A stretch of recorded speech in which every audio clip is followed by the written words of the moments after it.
हमारा सीधा सीधा डिमांड का जो है संविधान के 342 धारा के तहत हम लोग एसटी इंक्लूजन का डिमांड करते हैं। दूसरा, संविधान के 344 वन और 351 के तहत 8वीं अनुसूची में कुड़माली भाषा को नॉमिनेट कराना चाहते हैं। रिजर्वेशन की लड़ाई नहीं है। रिजर्वेशन की लड़ाई होता तो हम लोग ट्रैक में बैठ के रिजर्वेशन ले लेते हैं। रिजर्वेशन की लड़ाई नहीं है।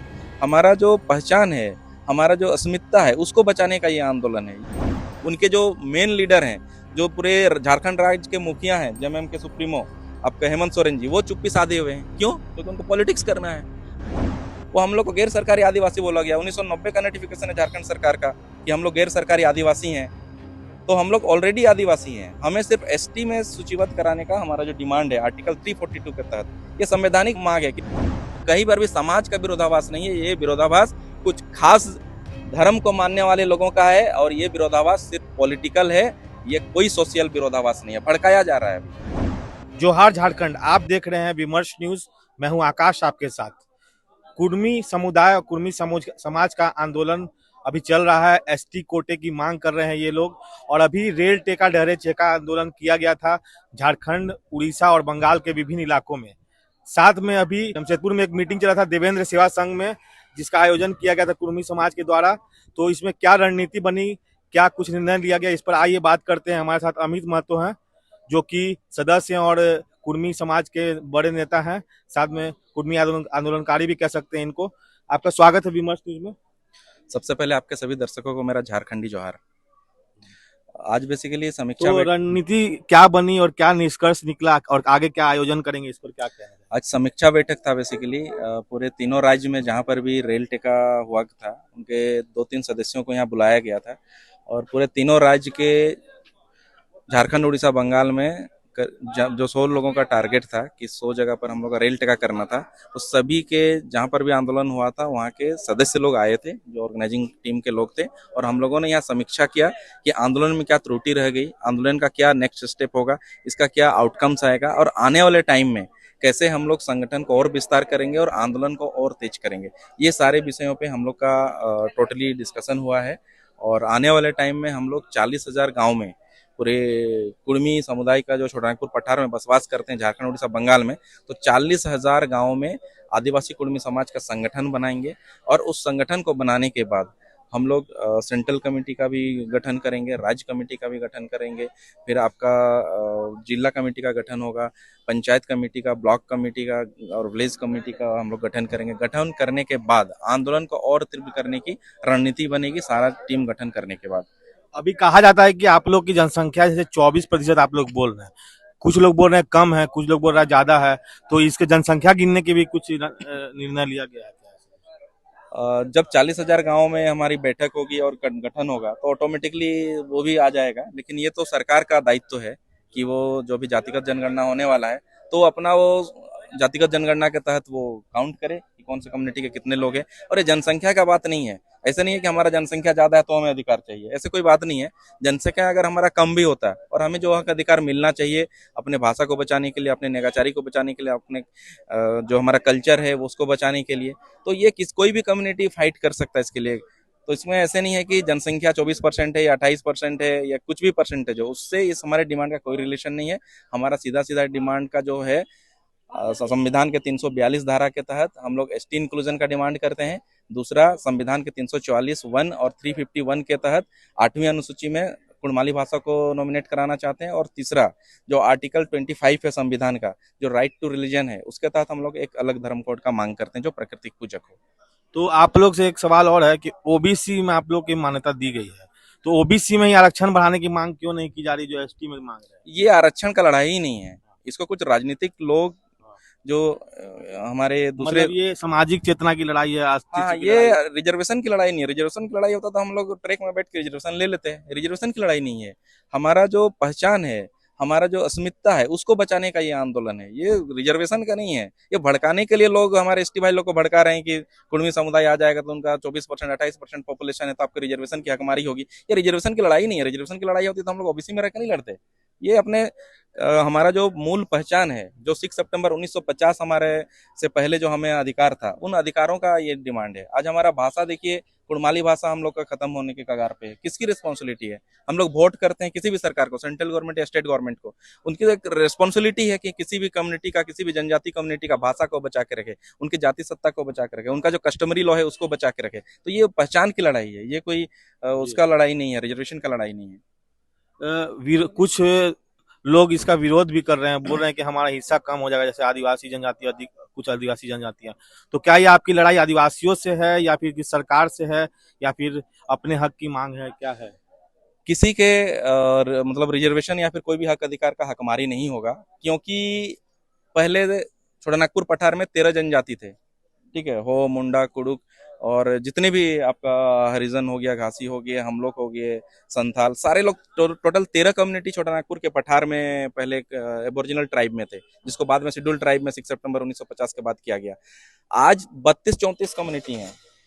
तो क्या हकमारी हुआ क्या इससे पहले? जब 13 से 32 हो गया तो हकमारी नहीं हुआ, तो एक और कम्युनिटी का जाने से किसका हकमारी कैसे होगा? इसका कोई मतलब कोई लॉजिकल आंसर उनके पास नहीं है। वो भड़काऊ भाषण करते हैं कि वो आप रेल टेकोगे तो हम हवाई जहाज टेक देंगे, आप ये करोगे तो हम लोग वो कर देंगे। इसका कोई तथ्यपूर्ण उनके पास जवाब नहीं है कि कैसे उनके रिजर्वेशन का हकमारी होगा, कैसे उनके हक अधिकारों का हनन होगा।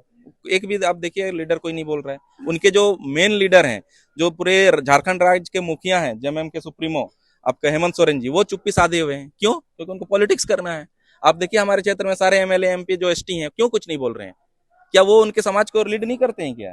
अगर लीड करते हैं तो उनको बोलना चाहिए कि भाई हकमारी हो रहा है। तो उसको जब उसका समाज वोट देके जिताया है, जब एसटी रिजर्व मेरा सीट है, एमएलए या एमपी का हो, उसका लीडर क्यों नहीं बोलता है? उसका राजनीतिक लीडर को सामने आके बोलना चाहिए कि भाई मेरा हक अधिकार का हनन होगा। वो क्यों नहीं बोलता? पार्लियामेंट में बात क्यों नहीं उठाता? हमारे लोग तो उठाते हैं। हमारे सबसे बड़े नेता सुदेश महतो, जयराम महतो, सारे लोग आगे फील्ड में हमारे हक अधिकार के लिए, उनको समझ में आया। तो एसटी समाज के लीडर क्यों चुप बैठे हुए हैं? वो पीछे से भड़का रहे हैं, पैसा दे रहे हैं और बोल रहे हैं जाओ उसके अगेंस्ट में आंदोलन करो, रैली निकालो। ये सब क्यों कर रहे हैं? तो ये तो इन मतलब जेएमएम की आखिर का जेएमएम क्या सोच रही है? जेएमएम का क्या मतलब की थिंकिंग है इस पर, आप नहीं, क्या कहते जेएमएम को क्या, जो भी यहाँ पर अगर बीजेपी की भी सरकार होती तो भी हम लोग यही बात बोलते। ये कोई पार्टी को हम लोग टारगेट नहीं कर रहे हैं। यहाँ पे जो भी शीर्ष नेतृत्व है उनको क्लियर करना चाहिए, भड़काने का काम नहीं करना चाहिए उनको। हेमंत सोरेन जी हमारे मुखिया हैं, उनको स्टेटमेंट क्लियर करना चाहिए कि इस मुद्दे को लेकर उनका क्या स्टैंड है, क्योंकि वो तो साइन करके पहले ही भेजे हुए हैं। तो उनको कुर्मी वोट भी चाहिए, एसटी वोट भी चाहिए, इसीलिए वो कुछ नहीं बोल रहे हैं और पीछे से भड़का के आंदोलन करवा रहे हैं। केंद्र सरकार और एनडीए की सरकार जो है उनसे आपकी मांग है मुख्यतः, तो वो आपकी आप लोग ज्ञापन भी दिए हैं, लगातार वार्ता हो रही है, लेकिन कुछ निष्कर्ष नहीं निकल रहा है, इस पर क्या कहना? नहीं, ऐसे कुछ नहीं है कि ये केंद्र का मैटर है। वो हम लोग रेल अवरुद्ध किए, रेल टेका किए, तो सबको लगने लगा कि शायद सेंटर का है। देखिए सेंटर की भी भागीदारी है। पहले स्टेट गवर्नमेंट रिकमेंडेशन करेगा। झारखंड का रिकमेंडेशन हो चुका था, वो अभी खत्म हो चुका है एक्चुअल में। ठीक है, मैं ट्राइबल मिनिस्टर में 2023 अप्रैल महीने में मैं खुद ट्राइबल मिनिस्ट्री में गया हुआ था, जो असगर अली लीड करते हैं हमारे मैटर को। उन्होंने साफ साफ आरटीआई में हम मुझे जवाब दिया कि झारखंड का मैटर खत्म हो चुका है, बंगाल का मैटर उस समय प्रेजेंट था। ठीक है, तो पहले स्टेट गवर्नमेंट रिकमेंड करती है, फिर सेंट्रल गवर्नमेंट और ओआरजीआई इस पे एक्शन लेता है और रिपोर्ट मांगा जाता है सीआरआई और टीआरआई को। और हमारे मैटर में तो सीआरआई और टीआरआई की रिपोर्ट की भी जरूरत नहीं है, क्योंकि 6 सितंबर 1950 से पहले जितने भी गजेटियर्स नोटिफिकेशन है, 1913 का ले लीजिए, 1931 का ले लीजिए, 1981 से लेके 2000 आपका 25 तक का जितने भी सरकारी दस्तावेज हैं झारखंड के लिए, वो हम लोग को गैर सरकारी आदिवासी बोला गया। 1990 का नोटिफिकेशन है झारखंड सरकार का कि हम लोग गैर सरकारी आदिवासी हैं। तो हम लोग ऑलरेडी आदिवासी हैं, हमें सिर्फ एसटी में सूचीबद्ध कराने का हमारा जो डिमांड है आर्टिकल 342 के तहत, ये संवैधानिक मांग है। किसी का विरोध करने से ऐसा नहीं है कि हमें नहीं मिलेगा, और किसी का सपोर्ट करने से भी ऐसा नहीं है कि हमें मिल जाएगा। ये न्यायिक मैटर है और सेंट्रल और स्टेट गवर्नमेंट का मुद्दा है। तो ये जब उन डिसीजन लेना होगा तो वो लेंगे, किसी की नहीं सुनेंगे, और नहीं लेना होगा तो किसी के भी कुछ सपोर्ट करने से भी नहीं होगा। तो इसीलिए ये जो हमारे ट्राइबल लीडर हैं ये सिर्फ गुमराह कर रहे हैं एसटी समुदाय को, और कुछ नहीं कर रहे हैं। आखिरी सवाल, इस आंदोलन को लंबी अवधि तक चलाने के लिए और कामयाबी हासिल करने के लिए आप कुर्मी जनता और अन्य लोगों से क्या भागीदारी मानते हैं, किस तरह भागीदारी? देखिए सबसे पहले तो हम लोगों ने 40,000, हमारा गांव है झारखंड उड़ीसा बंगाल में, वहां पर हमारा कमेटी गठन होगा। दूसरे समुदाय से हमारा रिक्वेस्ट है कि आप लोग विरोध ना करें। आपको अगर कहीं भी लग रहा है कि आपके हक अधिकारों का हनन होगा तो आप आए, हम लोग के साथ बैठें, और वैसे भी जब हमें अपना हक अधिकार मिलेगा तो कहीं पर भी ऐसे हम लोग कोशिश करेंगे कि किसी का हक अधिकार नहीं मटे। क्यों? क्योंकि हमारा भी तो हिस्सेदारी है ना पॉपुलेशन के साथ ओबीसी में। तो हम इधर आएंगे तो हो सकता है कि उसमें ST1 ST2 कर दे, ठीक है ना, सीट का बंटवारा भी इस तरह से हो जाए। यही तो डर है ना लीडरों को, जो समाज के लोगों को भड़काया जा रहा है। उनका कोई विरोध नहीं है, लीडर को डर है कि जैसे अभी अगर ये रिजर्व सीट है, जैसे कि मनरपुर का मैं बात करता हूँ या चक्रधरपुर का, ST रिजर्व सीट है, एक दो नेता वहां पर 20-25 साल से राज कर रहे हैं।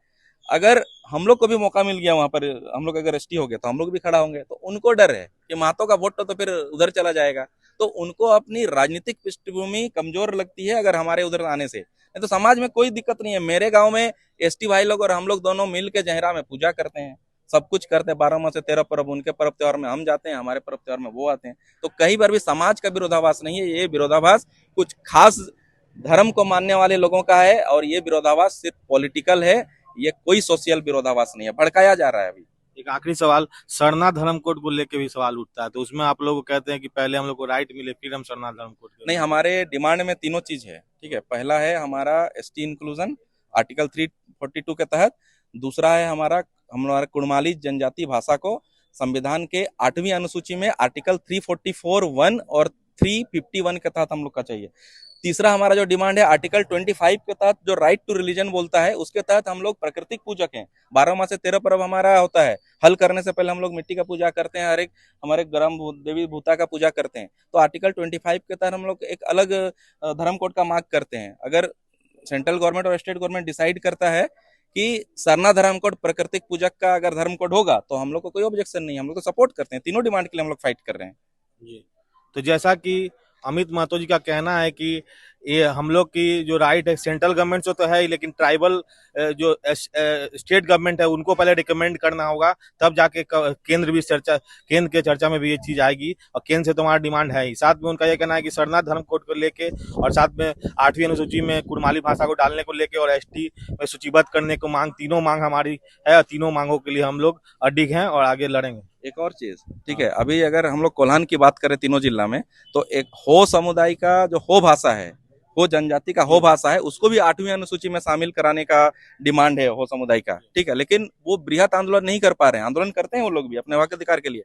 तो ऐसे भी हो सकता है अगर हो समुदाय हम लोग को समर्थन देंगे तो दोनों समुदाय मिल के कुड़माली और हो को आर्टिकल 344(1) और 351 के तहत हम लोग 8वीं अनुसूची में शामिल कराने का, दोनों भाषा को लेकर भी हम लोग आंदोलन करने के लिए तैयार हैं। इनका यह भी कहना है कि हो समुदाय के को भी सूचीबद्ध करने के लिए ये तैयार है। साथ में सरना धर्म कोड के लिए भी जो 4 मांगे इनकी हैं। इसके साथ साथ इनका यह भी कहना है कि 40,000 गांव उड़ीसा, बंगाल और झारखंड को लेकर के तीनों राज्यों में, हर राज्य के गांव में ये लोग जाएंगे और अपने आंदोलन को और मजबूती देंगे। और साथ में अभी 8 तारीखों के कार्यक्रम भी आप लोग रखते हैं। हाँ, 8 तारीख को हम लोग का जो कोटशिला बंगाल में जो लाठीचार्ज हुआ था, उसके अगेंस्ट में हम लोग वहां पर रखे हैं, ताकि अपने जन भावना को, जितने भी हमारे समाज के लोग हैं, उनको हिम्मत दे सकें कि आपके साथ अगर कुछ दुख तकलीफ होता है तो पूरा तीनों स्टेट का समाज, सब लोग आपके साथ खड़े हैं। तो उसी का हम लोग एक शक्ति प्रदर्शन कार्यक्रम है हम लोग का। तो इस तरह के कुर्मी आंदोलन के हर पहलुओं को आपको हम हमेशा से दिखाते रहे हैं, आगे भी दिखाते रहेंगे।